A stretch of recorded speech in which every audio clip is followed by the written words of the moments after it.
Hello everybody, this is Kathlyn Hinesley with Exploring Dimensions for All. And in this episode, I'm going to be reading the second half of Chapter 7 of my book, Welcome to Infinity, Exploring Ancient and Modern Techniques for Collaborating with Otherworldly Beings. So the title of this chapter is Journey of 1,000 Drumbeats. It picks up where I left off, describing a journey that I took in a journeying class to the underworld. All right, so here we go. Part of the way down, page 52 is where we're going to start.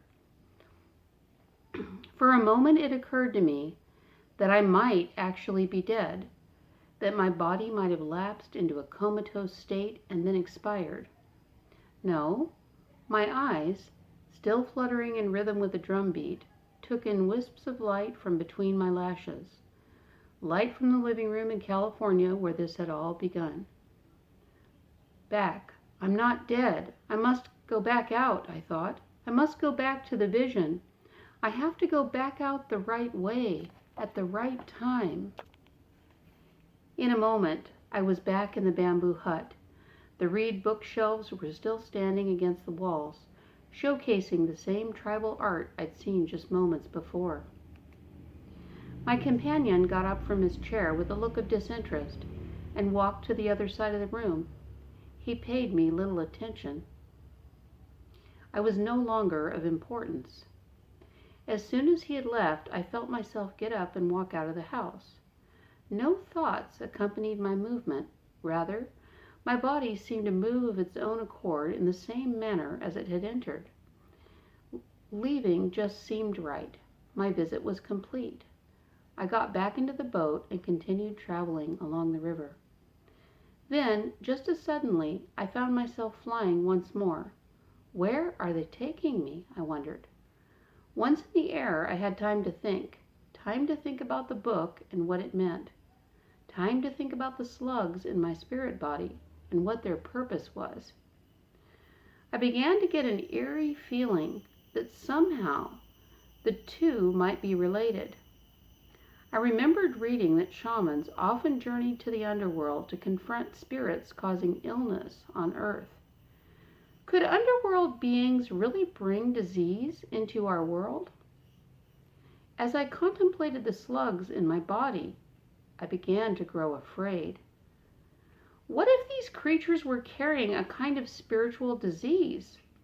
Certainly they shouldn't be allowed to stay in my body. What if I left this place with them still in me? What would happen if I carried something with me from this world into the next? Leave, I shouted with my thoughts. No sooner had I wished them out than my senses were overcome by a feeling of suction. It coursed through me, pulling the slugs out through my feet as quickly as they had entered. I soon felt empty and light again.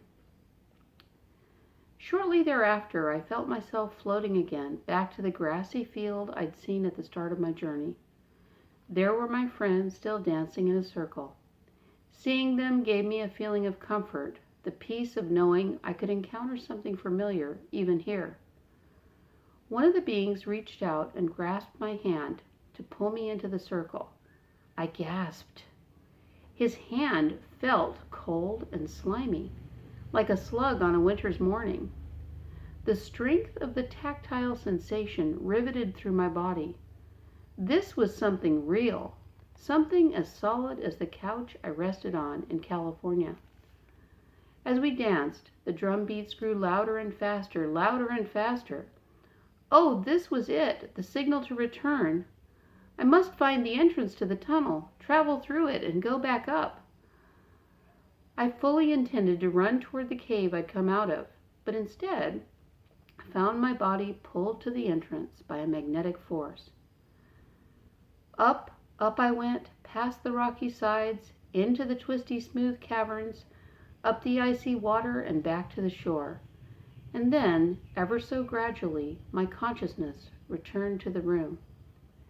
After we awoke, we compared experiences. Some had enjoyed more vivid visions than others. The luckier ones had experienced color, sound, and even smell. One man said he'd been unable to get out of the tunnel and thus had seen nothing of the other side. My eyelids kept fluttering and fluttering, he explained, so I couldn't stay with the vision. Everyone agreed that the drumming tape had produced rapid eye movements, the sort of movements observed by researchers studying individuals in the dreaming state. Could sound alter brain rhythms and produce a dreamlike state without sleep? Our common experience of eye fluttering at first filled me with disappointment. Oh, all we're doing is dreaming, I thought. But then I thought about dreaming. What was it? Why did we do it? What function did it serve? In most dreams, the dreamer has very little awareness that he or she is dreaming, and thus has little control over the experience. But without sleep, dreams, if that's what we had just experienced, took on a whole new meaning. We were all very aware of what happened to us on our journeys, and had total recall of events in the otherworldly realm. This awareness made it possible to bring back information to the material world that was acquired in another state of consciousness. I thought about the man on the mountain who'd filled my body with slugs. Somehow he knew me. He knew I'd had those dreams in college about the green snakes. And he knew I'd been running away from them. He knew, too, that I'd been desperately afraid. I thought about the content of those dreams in college. There were bombed-out buildings. Nothing left of our material world. We'd destroyed it. All that was left were the snakes.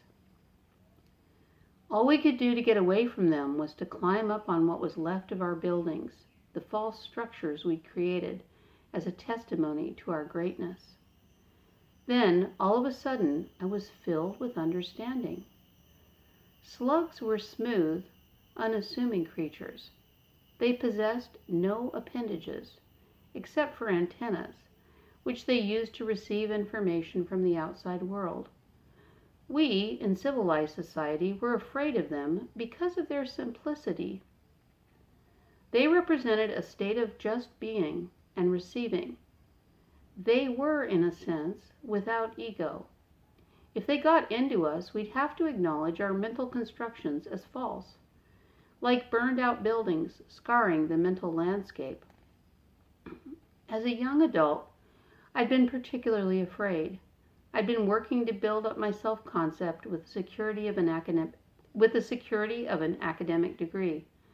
To do this, I had to step on what remained of the false structures or concepts built by academic scholars before me, regardless of whether or not I could fully thrive while holding on to the security of their views.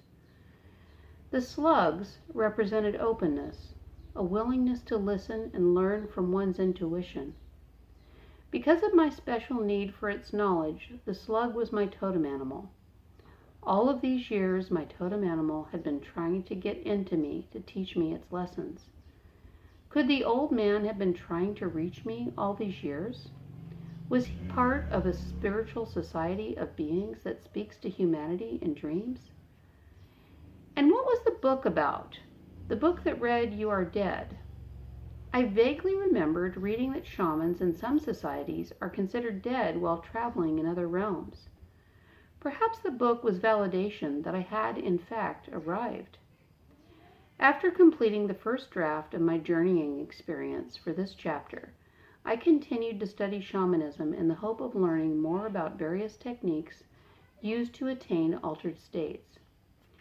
What I came across in my reading gave me new confidence in the reality of realms visited in the shamanic state of consciousness. Much of what I had experienced had been experienced by a multitude of travelers before me. For example, I'd been a bit embarrassed to admit to the others in the journeying group that my totem animal was a slug. Slugs seemed less real somehow than coyotes, bears, and wolves. They were the stuff of imagination, of nightmares. But later, the feeling of embarrassment left me when I came across a paragraph describing the animal, quote, "helping spirits," end quote, footnote 2, Iliad, Shamanism, Archaic Techniques of Ecstasy, page 88.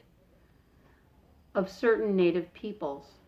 There it was in plain English, quote, among the Siberians and the Altians, they can appear in the form of bears, wolves, stags, hares, all kinds of birds,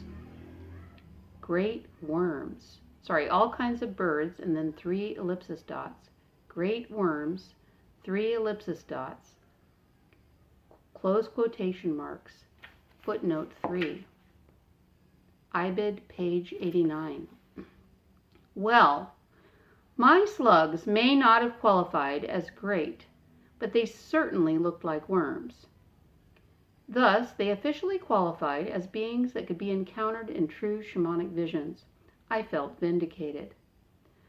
Further reading on shamanism just a few days later sent quivers up and down my spine. In his book, Shamanism, Archaic Techniques of Ecstasy, Mircea Eliade notes, quote, in tropical South America, guardian spirits are obtained at the end of initiation. They, single quote, enter, end single quote, the shaman, single quote, either directly or in the form of rock crystals that fall into his bag. 4 ellipsis dots, single quote, double quote, footnote 4. Ibid, page 91. Author Lawrence E. Sullivan explains, quote, spiritual helpers not only need food, but are like food, often entering and residing in the body of the shaman, just as nutrients are ingested and stored in the human body. Meditation on the meaning and nature of their spirit helpers draws novices into reflection on the meaning of their own appetites and on the ways in which those cravings draw them into relationships with all of creation. End quote. Footnote 5.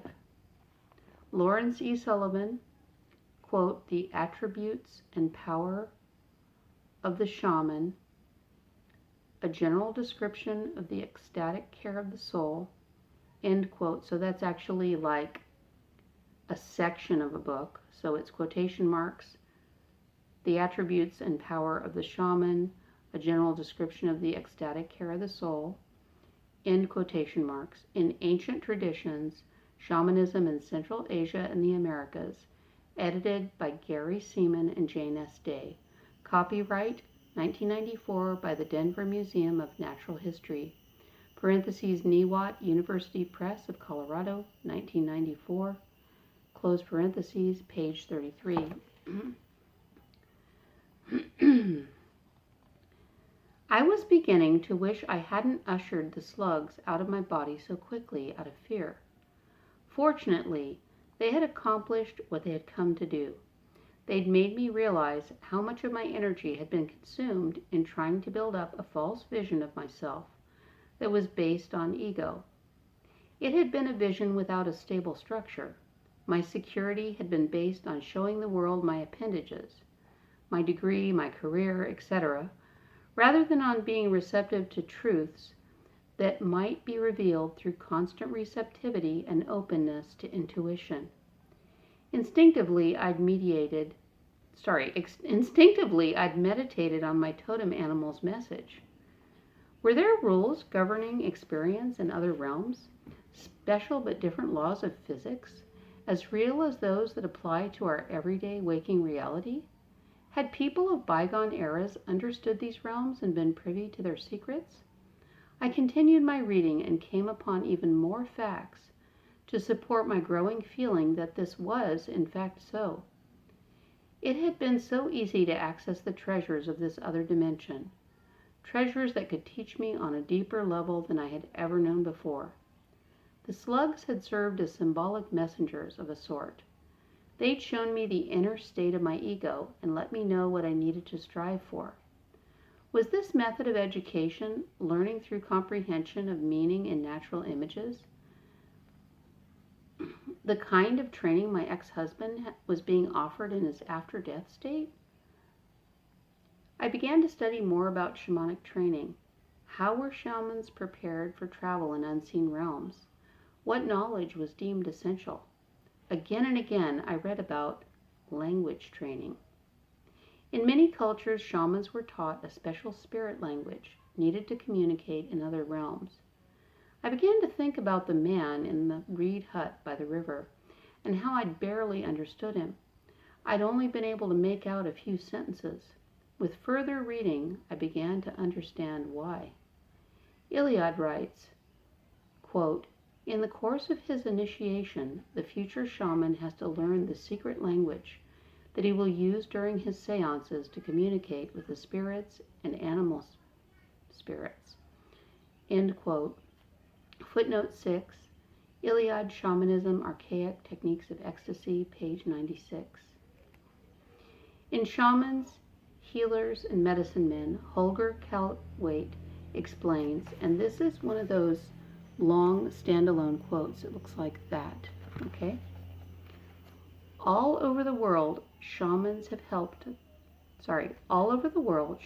developed their own sacred language that they use only in the state of clear consciousness. This resembles the notion of glossolalia, or speaking in tongues. Most shamanic secret languages are often no more than chattering and gibberish and new combinations of syllables, transpositions, abbreviations, and scramblings of ordinary words. Footnote 7. From Shamans, Healers, and Medicine Men by Holger Kaltwait. Translated by Michael H. Cohn, 1987, by Kossel-Verlag, capital G, small mb, capital H, and Co., Munich. Translation 1992 by Shambhala Publications, Inc. Reprinted by arrangement with Shambhala Publications, Inc., Boston, www.shambhala.com, from page 143. We've a humma waitin' for you, Ben. Long time gettin' here, choose a you. The spirit man's words rang in my ears. What about his words hadn't I understood? What meaning might I have gleaned if I'd been properly trained? Was there really an alternate reality or set of realities inhabited by spirits concerned with affairs in our world? Did they attempt to reach us through visions and dreams? All right, everybody, that's the end of chapter 17.